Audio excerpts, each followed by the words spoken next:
የቃል ኪዳን ደም አለ።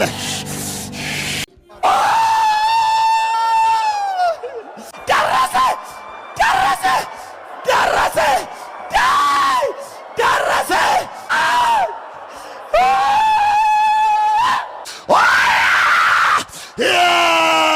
እንደገና እንደገና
እንግዲህ ሰምታችኋል። እነዚህ ቢሾፖችና ቄሶች እንዴት እንደሚጮሁ እንዴት እንደሚሆኑ አይተናል። እንግዲህ ለምንድነው እንዲህ የሚታወቁት? ለምንድነው እንደዚህ የሚጮሁት? እግዚአብሔር የሰላም አምላክ ነው። መንፈስ ቅዱስ ነው ካሉን መንፈስ ቅዱስ ፍሬ አለው። ፍሬው ደግሞ ደስታ፣ ሰላም፣ ፍቅር፣ ቸርነት፣ በጎነት፣ የዋሃት፣ እምነት ነው እንጂ ሁከት አይደለም። እግዚአብሔር ደግሞ በሰላም ነው ይጠራል። አንዳንዱ ድንጋይ ተሸክሞ ቆሞ ይጮሃል። አንዳንዱ ደግሞ አትውጡ እዚሁና አልቅስ ብሎ ህዝቡን ያስለቅሳል። አብረን እንጩህ እያሉ ደግሞ ልክ ይሄ ለቅሶ ቤት አረቄ ጠጥተው እነዚህ በለቅሶ ስፍራ ተገኝተው እንደሚያስለቅሱ ሴቶች እናልቅስ አብረን፣ ህዝቡም አብሯቸው ያለቅሳል። ይሄ ምንን ያመለክታል?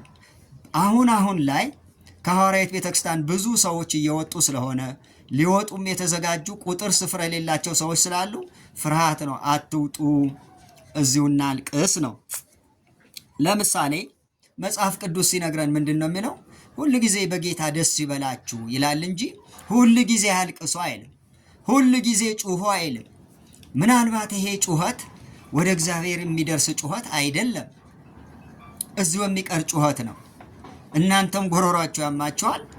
እዛ አካባቢ ያሉ ሰዎችም የጆሮ ታምቡራቸው እንዳይቀደድ እሰጋለሁ። መጽሐፍ ቅዱስ በአንደኛ ነገሥት ምዕራፍ 18 ከቁጥር 25 ጀምሮ ሲናገር ምን ይላል? ከጠዋት እስከ ቀትር ድረስ በዓል ሆይ ስማን እያሉ የበዓል ስም ጠሩ። ድምፅ አልነበረም፣ የሚመልስም አልነበረም። በሰሩት መሠዊያ ዙሪያ እያነከሱ ያሸበሽቡ ነበር ይላል። ልክ ዛሬ እነዚህ ወገኖቻችን እየዘለሉ እያሸበሸቡ እንደሚጮሁ እነዚህ የበዓል ነቢያቶችም ልክ እንደነሱ ይጮሁ ነበረ። ቁጥር 27 ኤልያስም አላገጠባቸው ይላል። ሁል ጊዜ እንደ እግዚአብሔር ቃል የማያመልክ ሰው፣ እንደ እግዚአብሔር ሐሳብ የማይሄድ ሰው ማላገጫ ነው። አላገጠባቸው ይላል።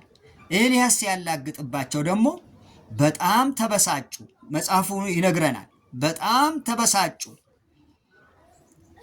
በጣም ተቆጡ። አምላካቸው የማይሰማ አምላክ ነው። አምላካቸው የማያይ አምላክ ነው።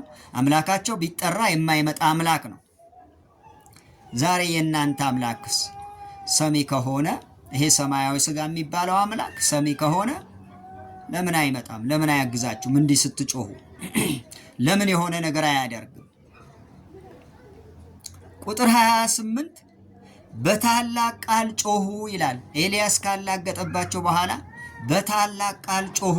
ልክ ዛሬ የሐዋርያዊት ቤተክርስቲያን ቢሾፖች፣ ቄሶች፣ ህዝቦች እንደሚጮሁ እነዚህም የበዓል ነቢያቶች በታላቅ ቃል ጮሁ።